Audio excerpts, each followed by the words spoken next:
Good morning, everyone. Good morning. Good morning. Morning.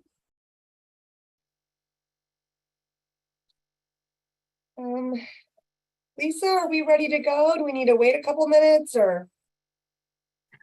Madam Chair, I think we're ready to go. Okay, thank you then. At this time, Lisa Young will take roll call to see if a quorum is present. Thank you, Madam Chair. Members of the committee, when I call your name, please respond. J.B. Shaw. Here. Thank you. Mike Denby. Simon Lara. Here. Thank you. Miguel Esquivel. Here, thank you. Thank you. Nick Russo. Here. Thank you. Ron Gritman. Paul Montes. Amy Moreno. Chris Agno.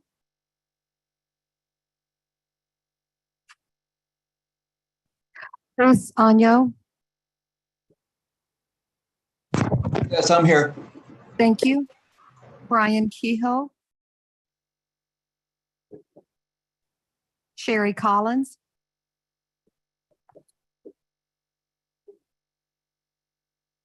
Aaron Red. Here. Thank you. Felipe Moreno. Jack Callis. I'm here. Thank you. Janet Kaczynski. Richard Allen. Thank you. Wendy Kreitz. I'm here.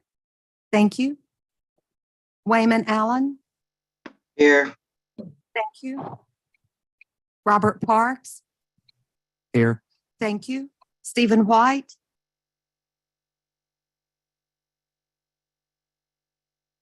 Madam Chair, we have a quorum. Wonderful. A quorum is now present.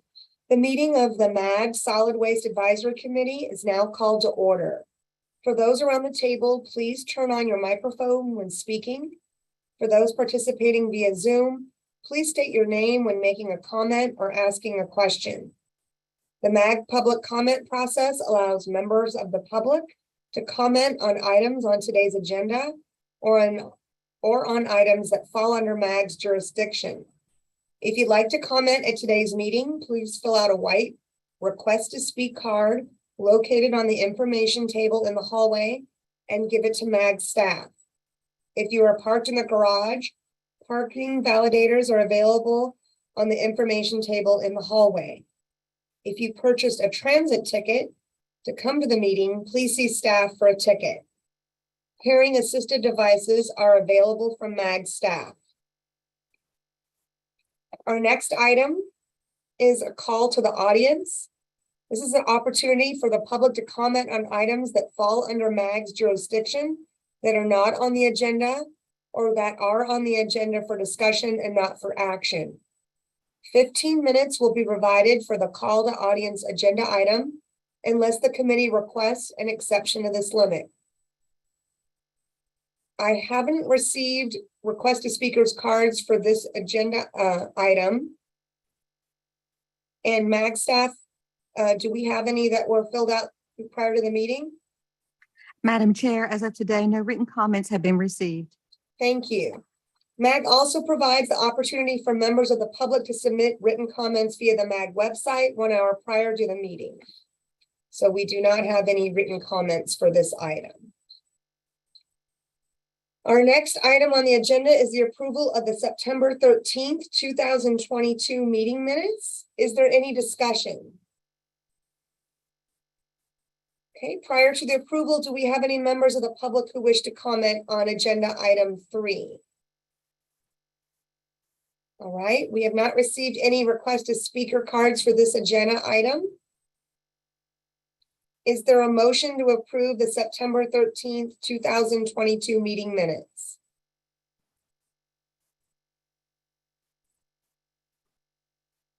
This is Nick Russo from the city of El Mirage. I'm so moved.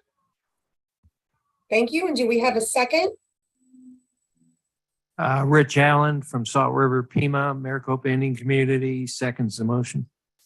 Thank you, Nick and Rich. Do I have a voice vote for those in room? All those in favor say aye. Aye. Aye. Those opposed say nay. Those who wish to abstain from the vote say abstain. Now a roll call for all the members participating virtually will be taken at this time by Lisa Young. Thank you, Madam Chair. Members of the committee, when I call your name, please state your vote.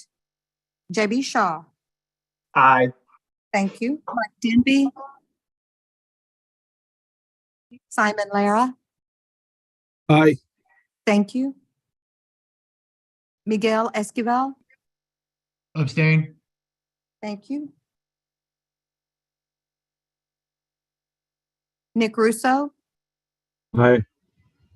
Thank you. Ron Gritman. Paul Montes. Aye. Thank you. Amy Moreno. Chris Anyo. Aye. Thank you. Brian Kehoe. Sherry Collins. Aaron Red. Aye. Thank you. Felipe Moreno. Aye. Thank you. Jackman Callis. Aye. Thank you. Janet Kaczynski. Wendy Kreitz. Aye. Thank you. Wayman Allen.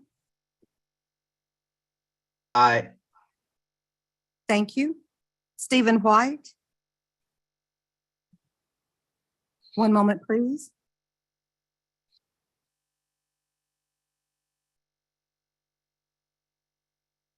Madam Chair, we have 13 ayes and 1 abstention. Thank you.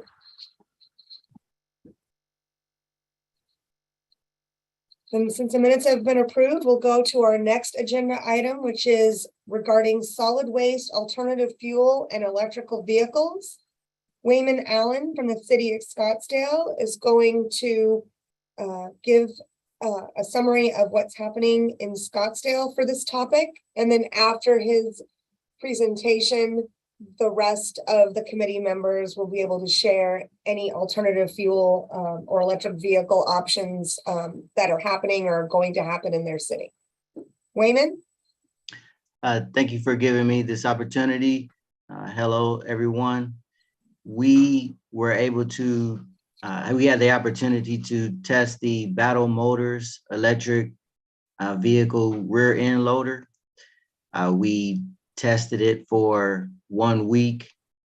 We had it, we put it on our 20-gallon route, which is our manual or hand collected refuge route, comprising of villa style communities.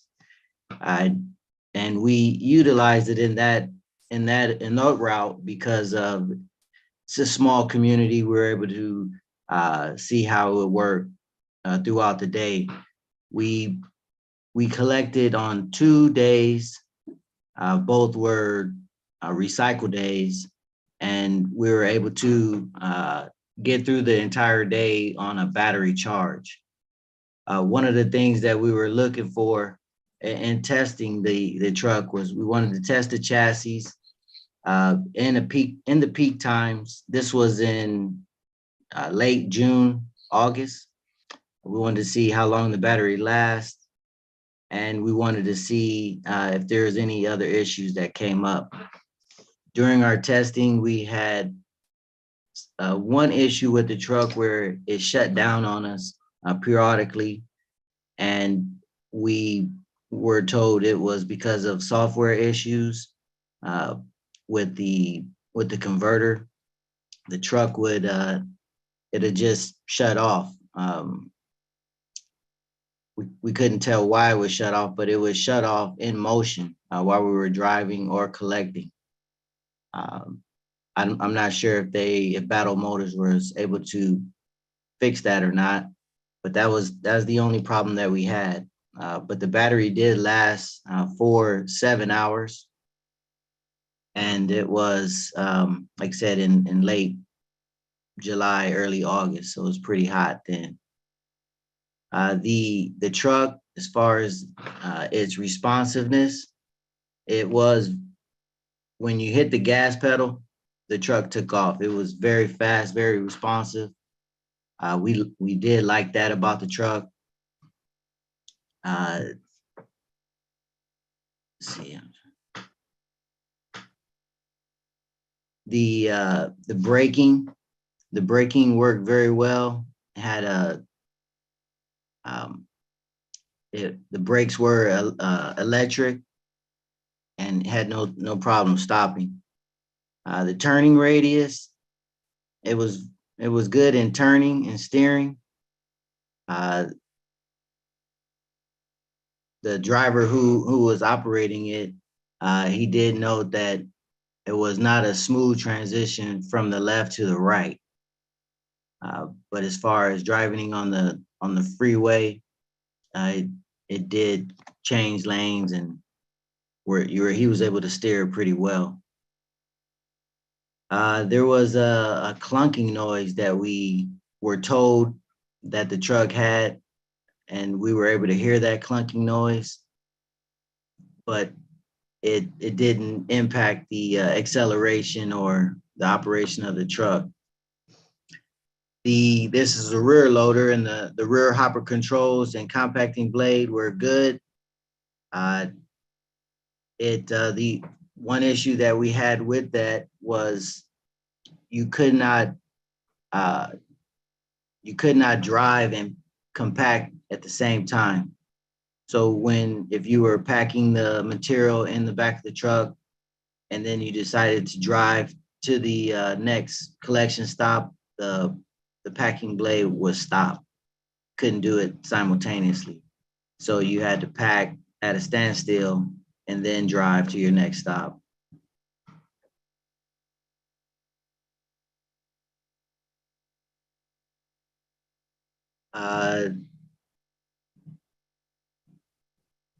That's pretty much it as far as what we were able to do with that truck. All right, any questions?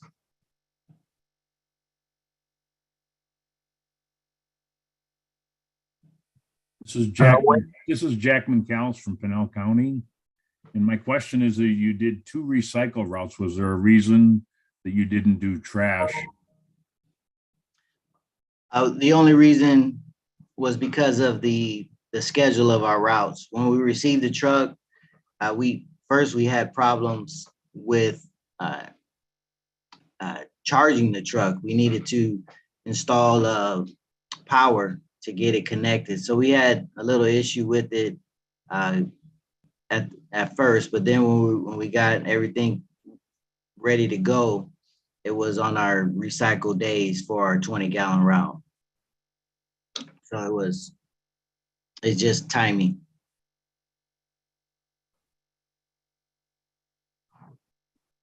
Wayman, this is Rich Allen. I was just wondering, did Battle give you guys any indication on what the cost of the truck was in comparison to what you pay now for a truck? And are you guys contemplating going ahead with purchasing one of them? I want to say that that truck is about $125,000. That's what I have in my head. I don't have notes on that, but I recall it being like 150,000. Are we going to buy one in the near future? I don't think so. I did fail to mention that this truck was the body of the truck was crane carrier, and we are purchasing those. But as far as crane carrier bodies, but as far as buying an electric vehicle, I don't see that happening soon.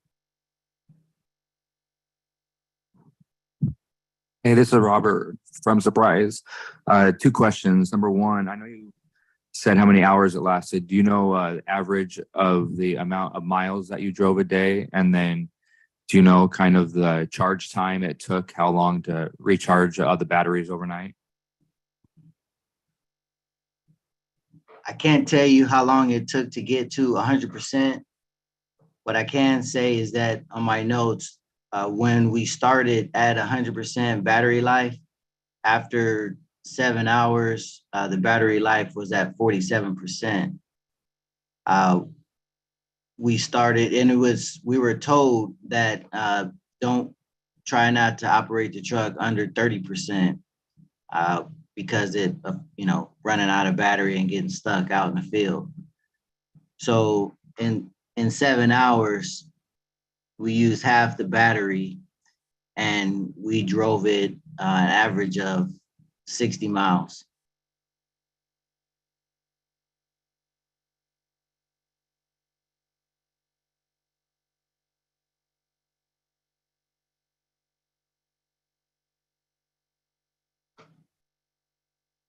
Thank you, Wayman. Does anyone else have any other questions for him? This is Chris from the city of Goodyear. I was just wondering, this is a side load truck, right? Not a rear load? No, it's a rear load. It was a rear load. Okay, thank you. A rear load with a hydraulic packing system.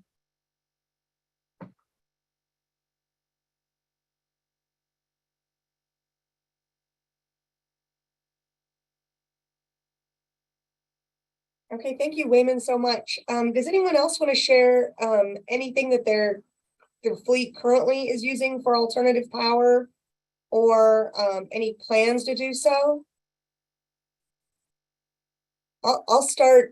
As you know, City of Chandler contracts with Waste Management, and since 2010, they have used CNG vehicles. This was something that was done internally through Waste Management, not requested by the City of Chandler, but they have a station out at their transfer station at Santan and East Mesa, where the trucks are based out of, and they have a station where they plug those in, and then they also have an area where other private companies can use their CNG source. So something that we're not using internally for our own vehicles, but something one of our contractors are using.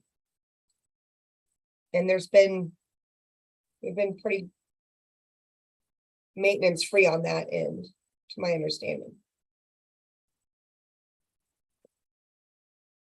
Hi, Tracy, Swayman. We currently have diesel and CNG vehicles, both rear load, side load, and front load.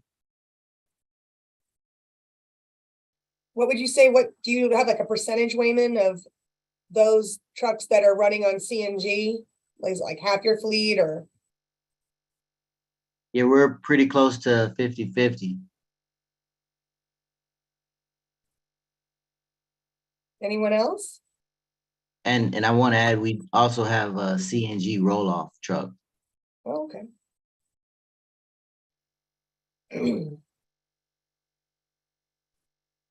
This is Felipe. I can go with City of Phoenix. And so we have purchased a electric side loader that is set to be delivered December of this year. The cost was $694K, so not cheap, about double the cost of what our CNG trucks are. We currently run CNG and diesel. About 72% of our fleet is CNG now, with the remaining being diesel. And we have aggressive plans to transition to all alternative fuels. So through attrition, as we do replacement, we're moving to alternative fuel options. Really with the ASL, it's a lot of unknowns. We are, obviously bought one to test it and put it through its paces. We also purchased a mini rear loader for some of our smaller downtown routes. That was $413K. And that is actually a 6-yard rear loader curb tender. So those are some of the things that we've done in Phoenix. More to come on actual results, but I just want to know what the activity is with Phoenix. Felipe, was that is that mini rear loader? Is that electric or CNG? Electric. Okay. With the new purchases, the ASL and the mini rear are electric.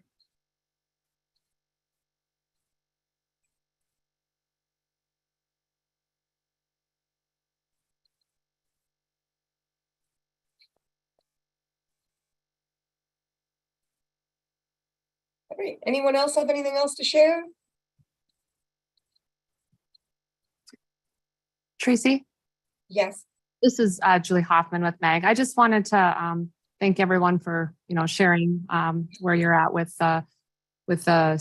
alternative fuel and electric vehicles. I think it's great information.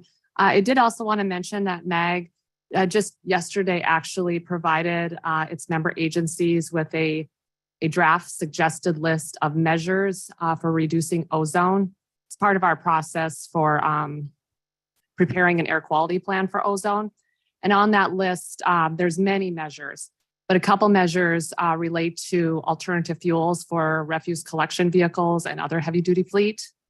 And so we wanted to make you aware of that. You may be hearing about that list. If not, you may want to contact the air quality folks in your community, because that might be something that you'll be having discussions on.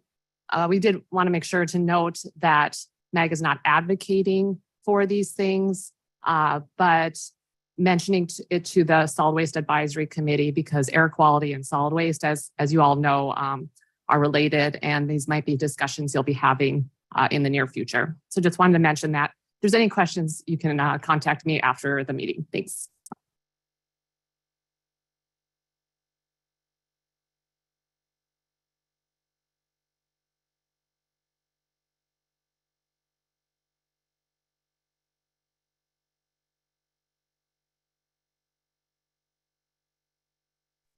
Sorry about that. I was having some issues with my mute. Okay, thank you so much. If there's no other discussion, then we'll move on to agenda number 5. This is regarding the refuse container variance plan review. Recently, all municipalities in Maricopa County received a request for review for the municipality's refuse container variance plan, including an annual update of the number of customers served, schedule maps, plan to reduce vectors, including inspection reports, communication plans, waste stream reduction, and container compliance. It depended whether when the last time your municipality had completed an updated variance plan. I know for the city of Chandler, we had not done one in a while, so it updated. Just kind of give an overview, and if anyone wants to add anything to add regarding their plan. But our managers currently had completed this and discussed some of the plans that we have, including something that we're continuing to doing is spraying for vectors in alley, where we have alley collection during the summer months, promoting bag and tie and lid closed for trash. And then also continuing inspections throughout each month for city of Chandler. We exceed this, but have a minimum of each inspector does at least 100 trash and container inspections a month, looking for bag and tie and those lids being closed, leaving information on the can if needed. And then of course we'll be using varying degrees of promotion that the city has available through social media, print, press releases to get information out to our residents, emphasizing the importance of vector control. Of course, we're compliant in all the other items that were requested, and I'd like to take this opportunity for other municipalities to share.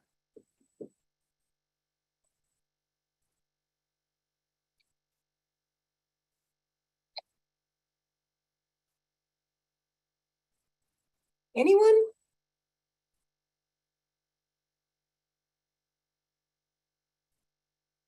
Okay, so we'll move on to Agenda item number 6. This is a request for future agenda items. I know Felipe has some information I think he's going to share at the next meeting regarding plastics.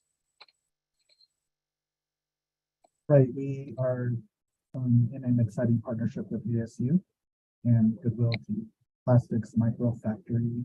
And this is really an effort to enhance methods of repurposing hard to recycle and unnecessary plastics out there in the community through a circular economy modality. So we will be coming back with a presentation on where the state of that project lies.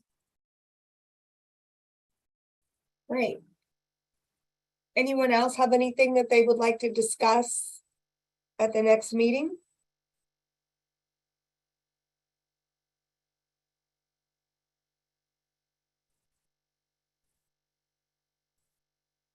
Okay, well, if you do want to add something, you can always contact myself or MAG staff regarding that.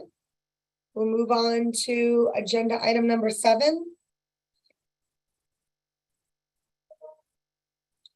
So this is the opportunity for committee members to report on activities of interest occurring in their agencies.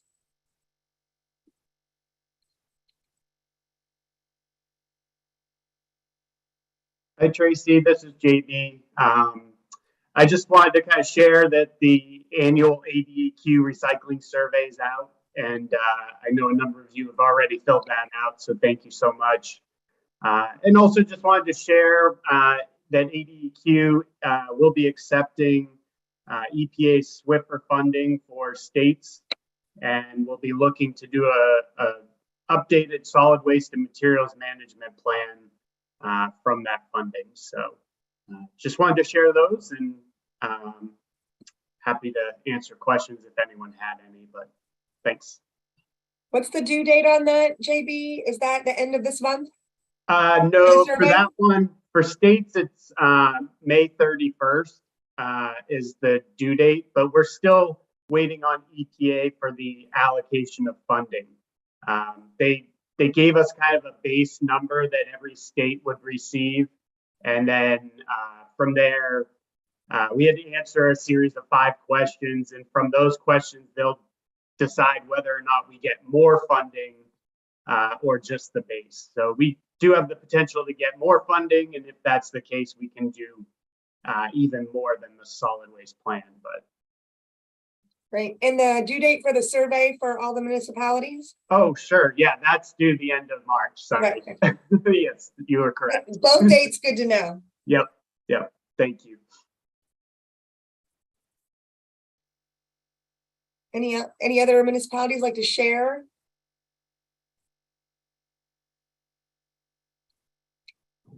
This is Rich Allen from Salt River Pima Maricopa Indian Community. They're going to hold their birthday on April 22nd.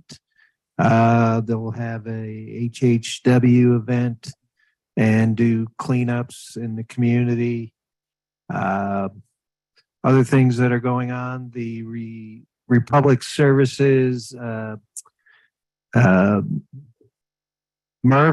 rebuild is continuing and moving along, and hopefully will be open in late spring. And that's about it. Thank you, Rick. Madam Chair, Aaron Red has his hand raised. I'm sorry, Aaron, go ahead. Good morning. Good morning, everybody. She said the city of Peoria embarked on 2 different campaigns, which both began February 6th of this year. We went to a 5-day election schedule mirroring what the city of Glendale does. I believe a variation of what Scottsdale does as well. We have found that this transition was smooth. We basically used ArcGIS and a number of programs to route these so that they were equal, at least as close as they could be anyway. And then we also went through a bid process so that drivers were assigned routes. So the way it works out is we have 5 groups of 7, and every 5th week, a group of drivers gets basically a 4-day weekend. So the guys and girls really love the schedule. We haven't seen any complaints yet. We feel like this is going to be a great way to continue, and really a motivating factor for our drivers to kind of stay at work. We've seen a really good participation rate. We also did a bulk trash, which is by appointment. And this is the one that has been met with a couple of different mixed reviews. There are individuals who love it. They love the flexibility and the fact that they don't have to wait every 6 months to get a collection as they would have under the past schedule. But then we have individuals who are kind of lamenting the fact that they can't just put things out when they want to. And we even have some individuals who are kind of thinking that there's a potential for them seeing trash in their neighborhoods every single week. But once we kind of explain why we did it, the fact that we only seeing at best a 30% set out rate, or 30% of our residents using the program, and trying to really focus on keeping rates low, they seem to appreciate it. So we're actually going to go on a campaign to kind of boots on the ground to put some messages out there that if you don't have an appointment, please don't place your piles out. And I think that that's going to help. But so far, so good. And that's what's happening in Peoria. Thanks, Aaron.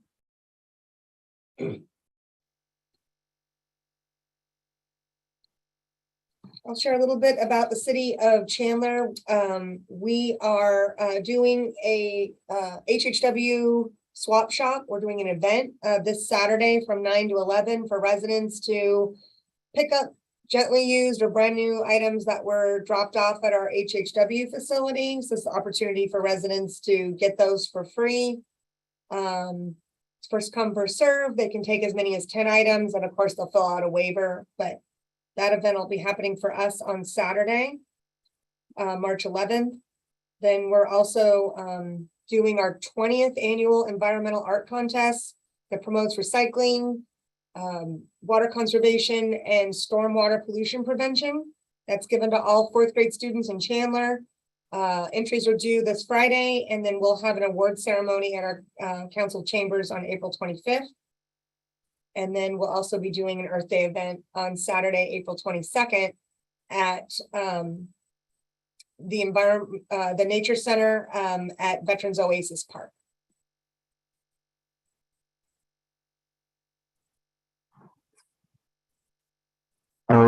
This is Robert in Surprise.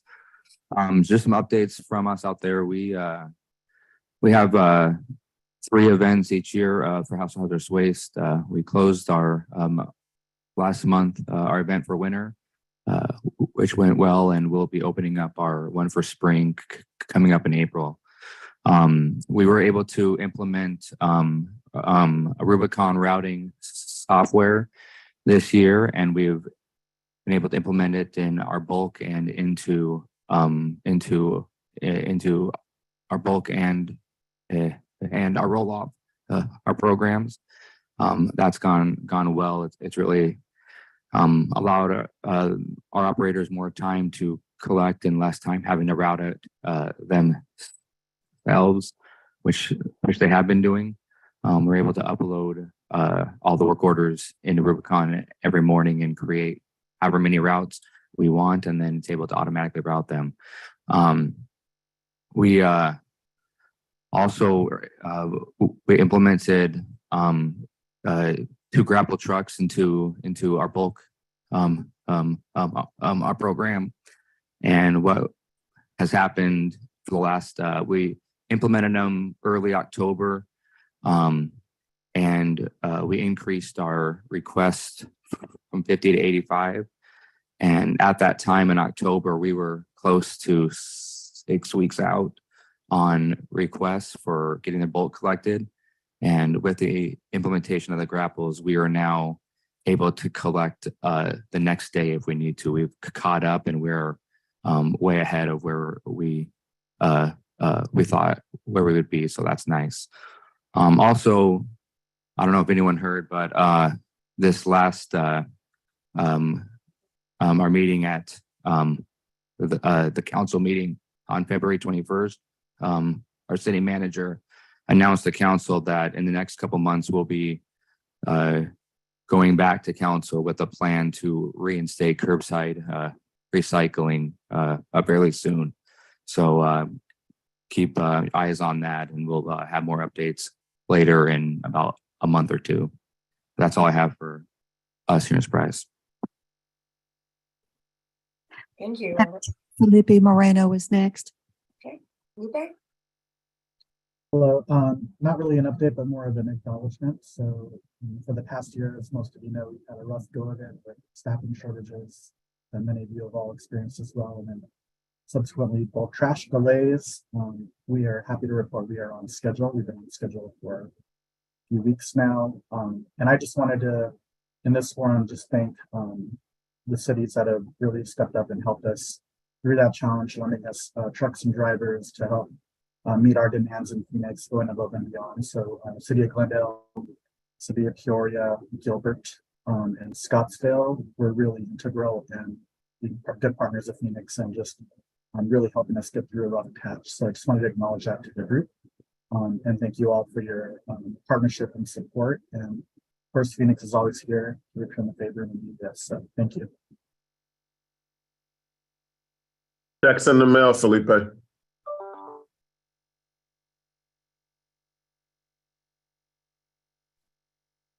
It's great to see teamwork within the community. So kudos to all those cities that stepped up and helped out Phoenix. Anyone else have anything to share?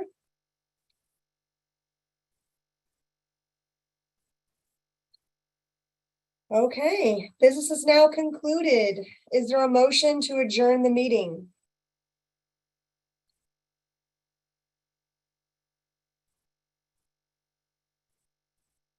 A motion to adjourn. Thank you. That was Aaron. Yes, ma'am. Thank you, Aaron Red. Second? This is Wendy Kreitz. I second. Thank you, Wendy.